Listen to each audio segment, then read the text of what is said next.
In Pit Lane would like to acknowledge the support of the following sponsors. We thank them for their support of In Pit Lane.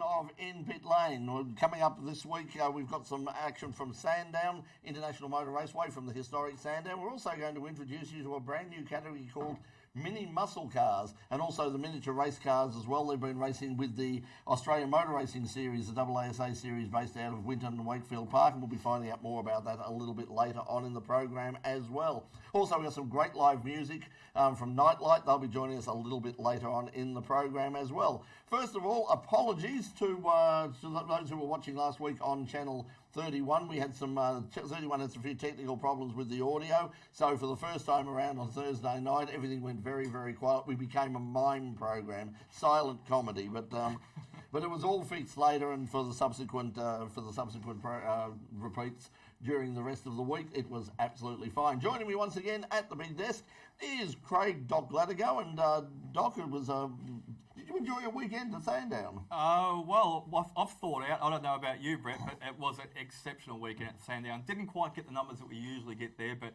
a great weekend for the purists, for the enthusiasts, to see all the historics in all their categories, and absolutely sensational. Great to catch up with some of the old stalwarts of the business as well, though, too. They love coming out of the woodwork for Historic Sandown. They build themselves up for that weekend every year, don't they, Brett? It was absolutely terrific weekend of motorsport. Unfortunately, though, Melbourne's weather didn't quite play ball. No, absolutely they didn't, and that was in fact the throw to the story. Well, I think it was going to. Oh, sorry, it was. Okay. That was it. There you go.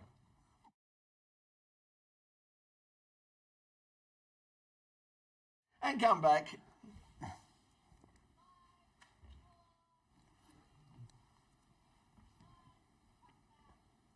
Yeah, terrible conditions at Sandown. Now, for those people watching at home, I will just point out that this will go to air on Channel 31. We've had some technical problems tonight regarding some of our pre-records. So, for those of you watching on YouTube and Facebook, you will see the full story from Sandown on Channel 31 Thursday night at 9:30, and we'll put up the whole sort of final edited program on the In Pit Lane YouTube channel a little bit later on in the week, so apologies for that. So we're just about ready to come back out of that story, so if Jenny would like to flick the switch back to black again and then fade us up, we'll come back to Channel 31.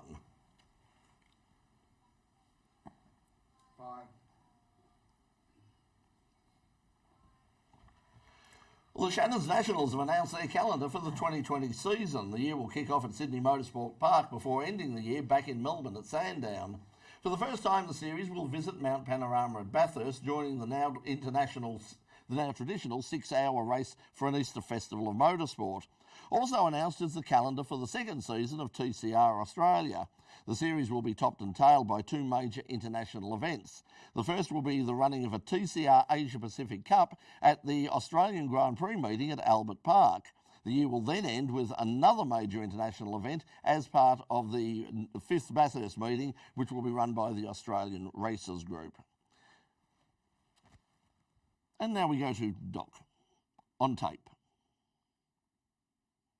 We're here at Historic Sandown, and I'm sitting in a mini muscle car, and you're going to find all about that straight after the break.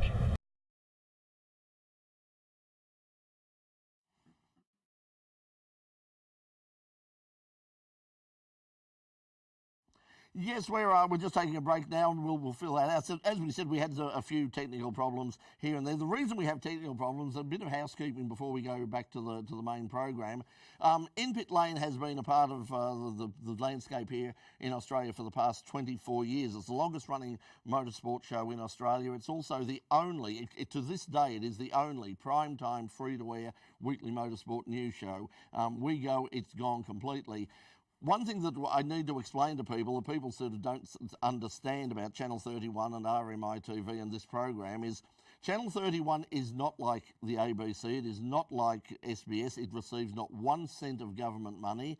This program receives no government money, and also the RMIT has a number of programs, including what they call their Flagstaff programs, shows like The Leak and a few of those other shows, which do get some support, financial support, in order to keep on the air. In 24 years, In Pit Lane is not one of those programs.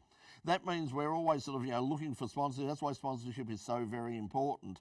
We've been very lucky over the years that we've had some really good sponsors, but sometimes when something major goes wrong, we're in a lot of trouble. And I've always said that one morning if I wake up and I press the button on the machine that goes bing, and it doesn't go bing, this show is basically history, and that's pretty much what has happened now. So in order to try and keep this program on air and continue over the summer period and to return next year, what I'm going to do is something that I really didn't want to do at any stage, but that is we're going to set up a GoFundMe page to try and raise the money to get a new edit suite for this program. There is not a hope in hell that I can afford to do that myself, and everybody who comes in here gives of their time. They put in literally thousands and thousands of dollars worth of work and labour and skill every single week for no financial return, and for them to kick in as well is just simply not fair. So this is what we're going to do. We are going to have a GoFundMe, and hopefully we'll have details of that, if not on next week's program, but on the program afterwards. I'll also just let you know that next week's program, because of Cup Day here in Melbourne, we actually get a holiday for a horse race. Some people take 2 holidays. Some people take 2 holidays. Some people make a long weekend of it. It's absolutely disgraceful, but it's good. Now, I don't know why what they should do is they should play the AFL Grand Final on the Monday and just give us that day as well, make it an official holiday. Oh, and then just tack on something. Maybe Caulfield Cup could be made into a public Caulfield holiday. Cup, Have that on the Wednesday as well. What, though, too. yeah, not whatever. the same horses are running anyway, and then we'll have the whole week off. And then, of course, there's the Sandown 500. And, well, that too, and everyone could tack on their RDO to a Friday, and we could all have the week Which is off. at the newly traditional time of November, which they stole off of the Historics. Well, let's not get into that. That's a can of worms. Doesn't matter where you go at the moment. So. Yeah. So anyway, we won't go there. But I mean, it was the weather for the Historics is usually really, really good. It wasn't on the weekend because they're about 6 weeks earlier than they normally are, thanks to supercars. What's this spring weather we're getting the last couple of days? They could have given us a little bit on the weekend. It was crazy. You didn't know what to do on the weekend. But if you're watching on YouTube and Facebook, which you are obviously now, just be aware that, yes, we do have a story. We've got stuff from Formula 5000, Groups P, Q and R, a whole bunch of stuff, historic touring cars, which you'll see on the full program on Channel 31, 9:30 on Thursday night. Speaking of which, we're going to go back to there right now. So, Jenny, do that voodoo that you do so well. Oh, you've been practicing that.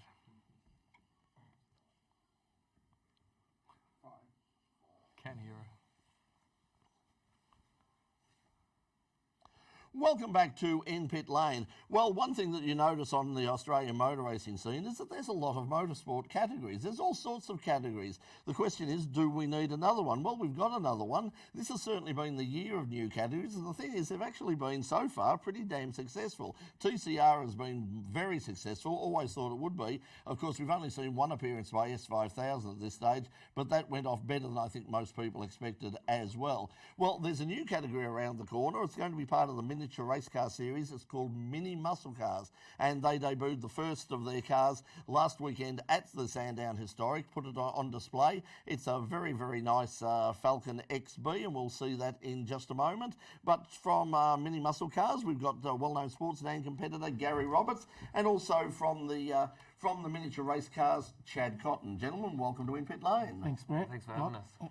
Now, Gary, we'll start with you because this sort of thing is your baby. I mean, where did this idea come from and why? We started to have sort of gave up motorsport for a little bit, and we started to have a run with Chad's category, the miniature race cars, and it was back to sort of the fun stuff that we used to have in the state series a few years ago, and everyone helps each other out, and it was a really good category to be involved with. And we thought, a few of us were sitting around having a beer at night time. We're like, what do we do to make this category even a little bit better and a bit more attractive? And we always thought, maybe we should try and put a different body on our car, and we thought, maybe we'll make our own car. And so we came up with the idea of making a miniature XB coupe at the start, and we thought, it's got to sound like something tough as well. We're going to call it a muscle car, it's got to sound like one. So we toyed with the idea of a Harley Davidson engine, and we even ended up starting to develop our own V8 engine. And then Simon Fitzner got on board from PPG over in Adelaide and came up with the idea of the transaxle that's now in the car. And his mates with Ian at Triumph Rover Spares, and they said, they sent us over an engine, said, why don't you try that? And that fitted in, and it sort of fitted with the whole, we want to make the cars exactly the same, so it's not a Holden engine and it's not a Ford engine. So we ran with that, and so far it's been good. Until a week ago, no one really knew about it except for a handful of people, and we took it out expecting to leave it on display at Sandown and maybe walk away and let a few people look at it. And we've been a bit overwhelmed by the support. Yeah, it certainly got a lot of attention. We got some footage of it that we got over the weekend. You saw Doc in it before. But the thing about the car is that when you have a look at it, in shots like this, and from a distance, you don't sort of realise that it is in fact smaller. What scale is it?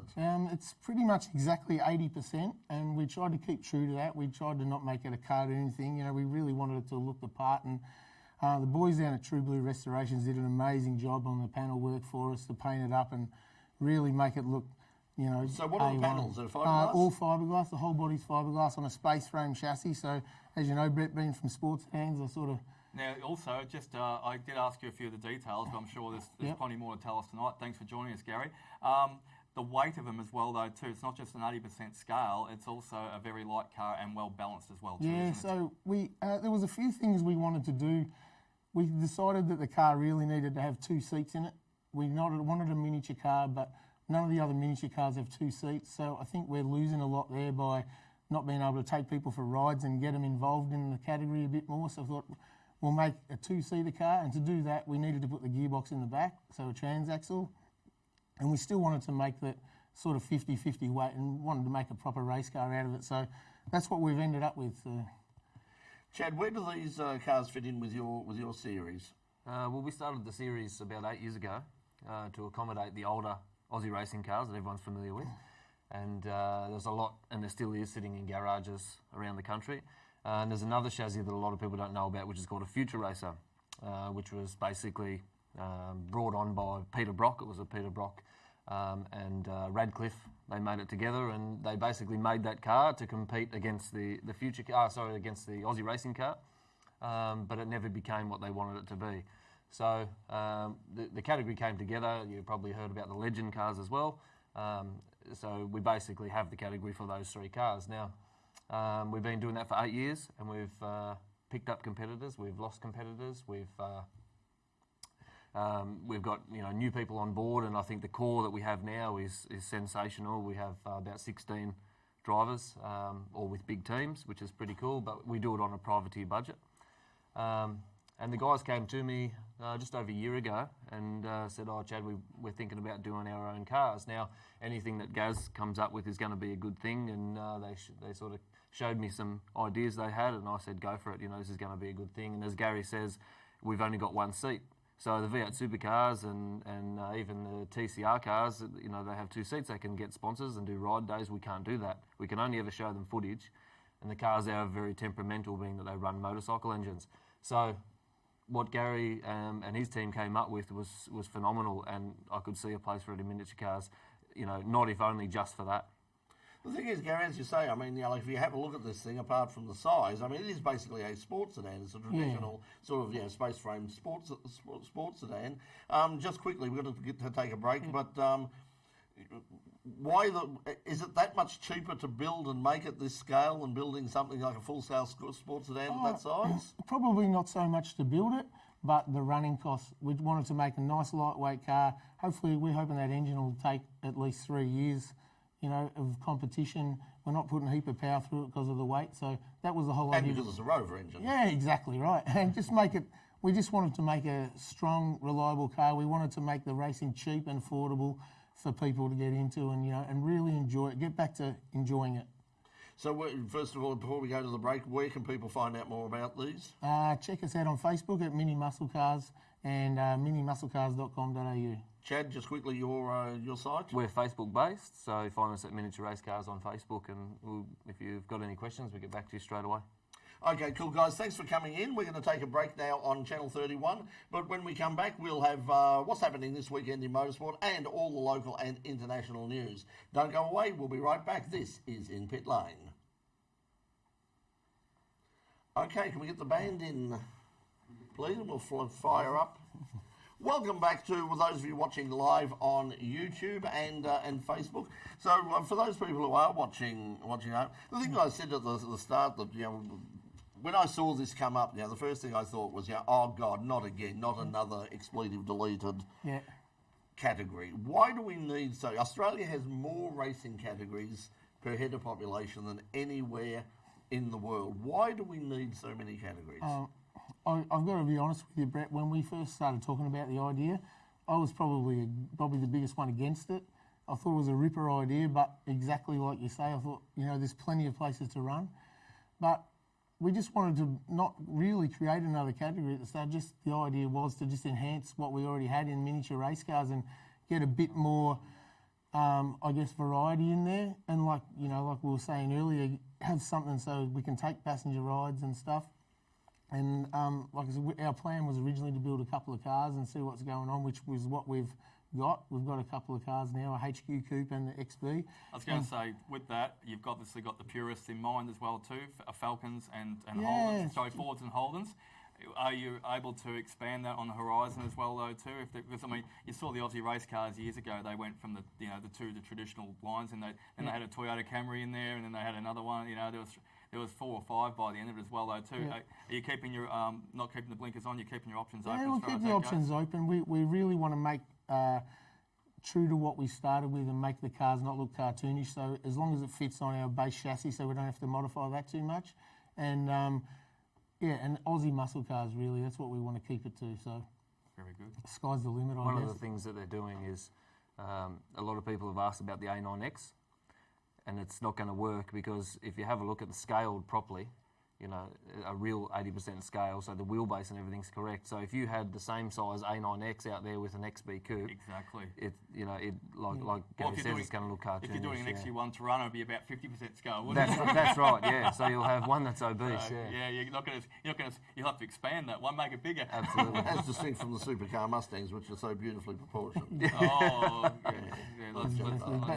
So like I said, the really was to support Chad's category, which is and it's just a ripper place to race in, Just when we do get back to Channel 31, I'd like to talk to you about the safety side of things. Yeah, we're going to be very good. We're running. We're way over time at the moment, and what we have to do is we've got to make some time for our music tonight. This is a bonus once again for all of you watching on the In Pit Lane YouTube channel and also Facebook.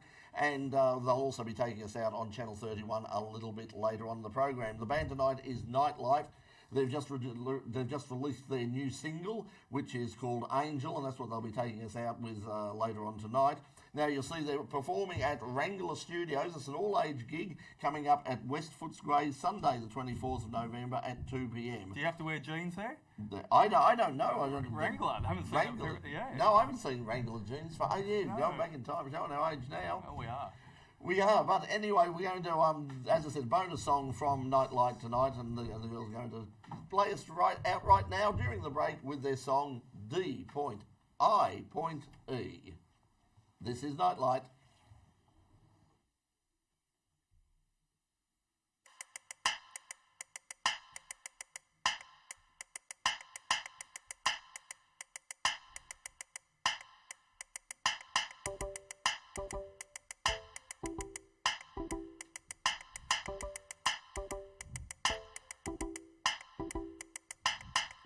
I just wanna feel alive sometimes. I just wanna be alright. Sometimes you walk away, and that's really not okay. But I just want you to stay for one more night. Sometimes you walk away, and that's really not okay. But I just want you to stay for one more night. And you're always feeling blue when the beat ends, and you wanna be with me when the day ends. And you got this little look in your eye where you let me know that everything will be alright. But I got this bad habit where I upsize the downsides. I'm an upside down girl, inside and outside world, and you're always inside my mind.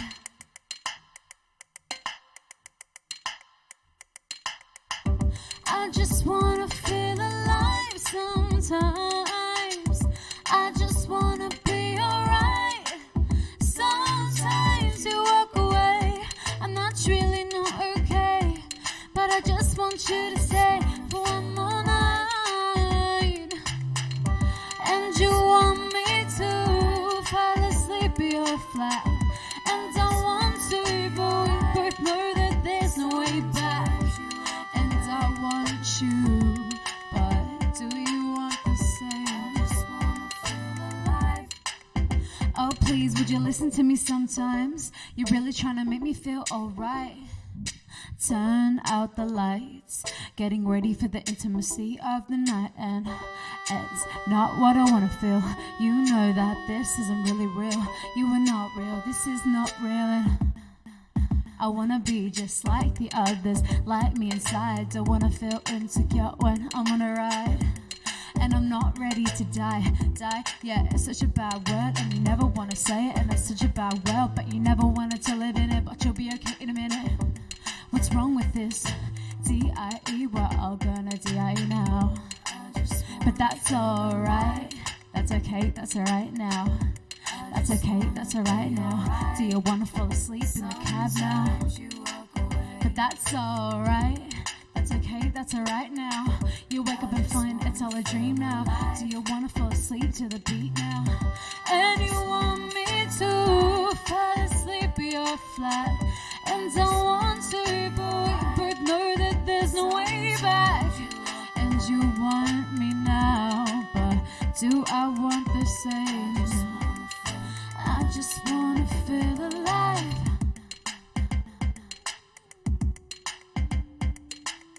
And we're all gonna D-I-E now. Gonna D-I-E.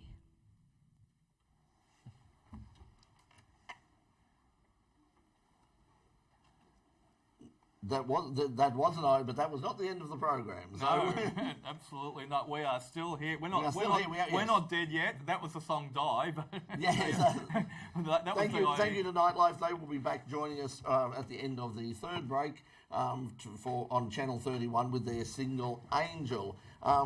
Stay close, ladies, because we will be back in just a moment. Now, before we do go back to Channel 31, Doc, we've had some feedback online. Let's address some of those. We have, other than the compliments you usually get from the fan base that is in pit lane, plus it looks like a few friends that might have actually chipped in.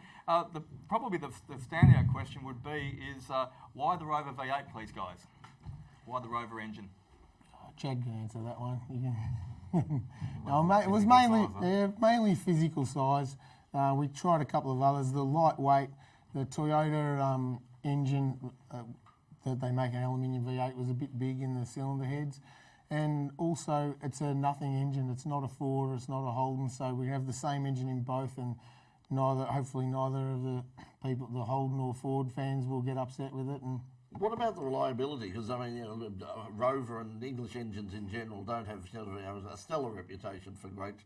That's going to upset well, they don't stop; they just leak a bit. Yeah, They've flooded in already. No, I'm only kidding. No. Oh, it's mate. I don't think we're going to have too many concerns. Obviously, we're going to run a year and with the two cars and just see how we go. But so the other car we should point out, I don't think we had time to do that, but the other car is a HQ Monaro. Exactly right. Yeah, the body's nearly finished on that now. We're probably about 3 or 4 weeks off having that painted and ready to go. I've got to ask a question. It was in a spectacular violet colour or a purple colour on the weekend. What colour's the Monaro going to be, Gaz?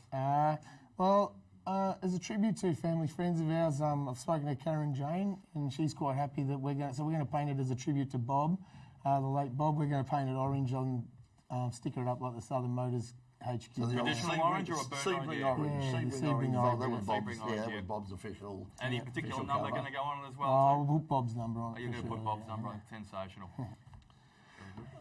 Okay, well, we're going to go back to Channel 31 now. Now, I'll just let you know that one of the victims of our technical problems was the motoring diary for this week. That will be on Channel 31 on Thursday night, and also when we upload the full program a little bit later. But if you're ready, and if everyone in control room is ready, Shane, we'll head back to Channel 31, and we'll go to some news straight afterwards.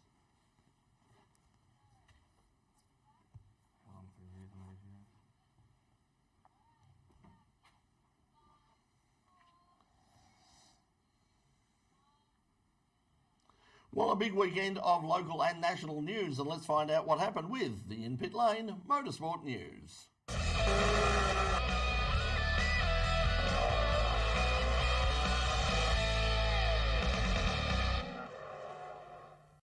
Australia have a new rising star, and his name is Oscar Piastri. It's congratulations to Melbourne driver Oscar Piastri, whose fourth place in the final race in Abu Dhabi was enough to win him the 2019 Formula Renault European Trophy.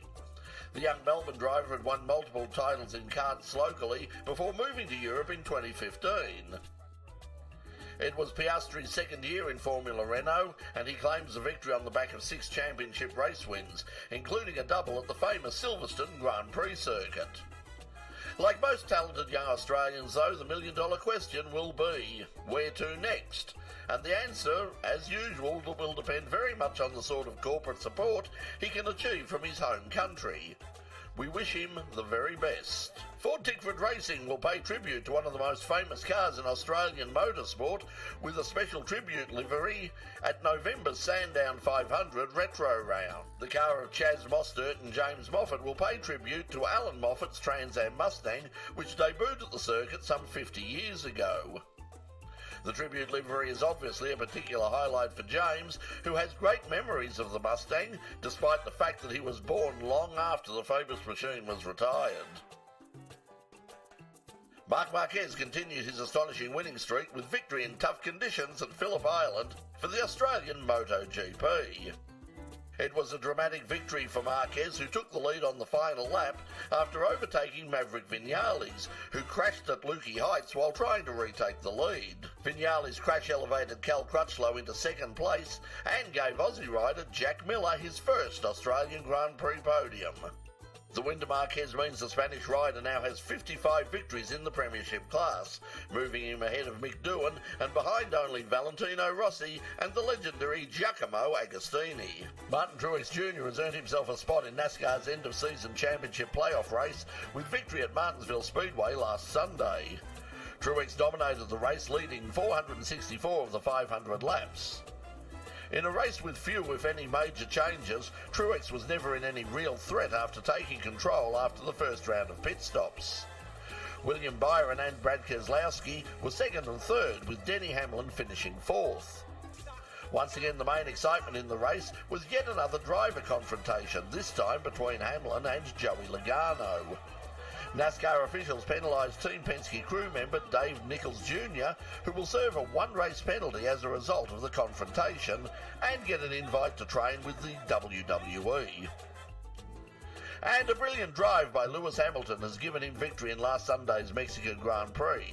Despite taking his pit stop earlier than seemed ideal, the English driver somehow managed to make his tyres last and hold off a fast-finishing Sebastian Vettel. Hamilton's teammate, Valtteri Bottas, recovered from a terrible qualifying session to finish third.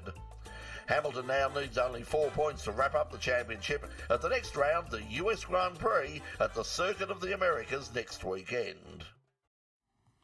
Now, Doc, you've got a very quick question for Chad and Gary before we head off. I do. Thank you very much, Brett.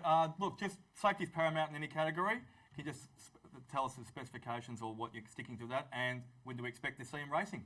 Yep, okay, so with the cages, obviously we had people putting their heads in, and important people putting their heads in there at Sandown, and the feedback is sensational. Gary's work is phenomenal, so you never have to doubt that. Great.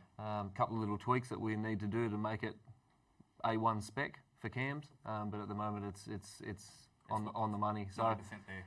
Yeah, so this year we race in Winton, the 15th, 16th, 17th of next month, and we'll hopefully have the XB as our pace car for that, so that'll be great. So get down, that's the AMRS, and next year we're running the whole year with the AMRS, which is Australian Motor Racers Series, and they've backed us all the way, and we'll back them the same, and that's where you'll catch us. It'll be live streamed, and you'll be able to see the whole lot. And there'll be Winton and Wakefield Park. We'll be doing Winton, Wakefield, Tailem Bend, Morgan Park, and then we head to the new. Okay, thanks for joining us. Thanks for being with us. We're right out of time, but for now, Gary Robertson, Chad Cotton, thanks for joining us. No worries, thanks for having us. Thanks, Doc. Now, to take us out tonight is our musical act. They are Nightlight, and they're going to be playing at the Wrangler Studios, an all-ages gig, this on Sunday, the 24th of November. Not this Sunday, but coming up 24th of November, so keep you an eye out for that. They've just released their new single, Angel. It's on all the streaming platforms, Spotify, iTunes, all of the above, but you're going to hear it right now as they take us out tonight. Next week on the program, a special edition of In Pit Lane. We're going to take you back to Motor Classica, a special for Cup Week. But until we see you back in the studio in a couple of weeks' time, right now, this is Nightlight and Angel. Good night.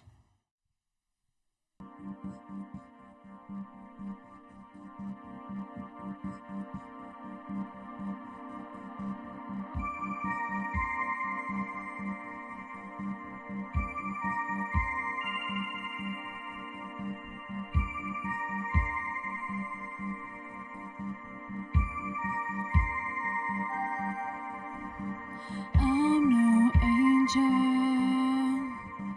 one of my kind.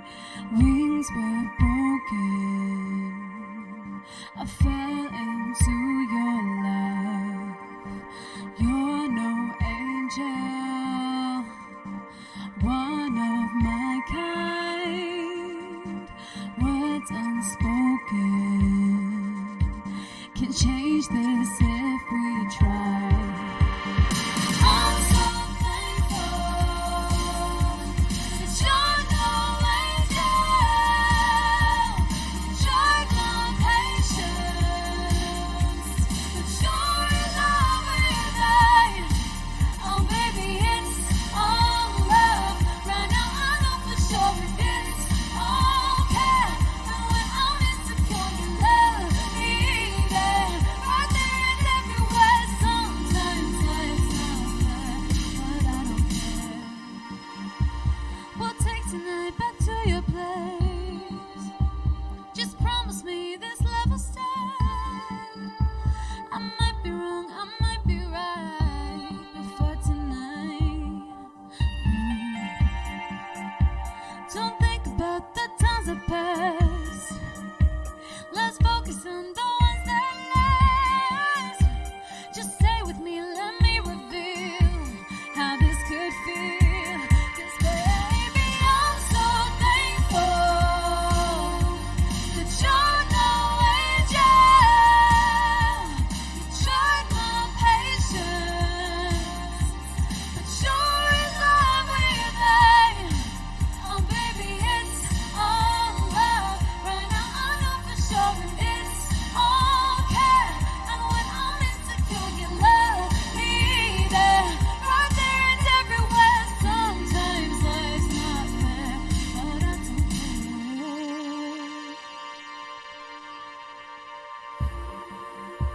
Now the night has come to an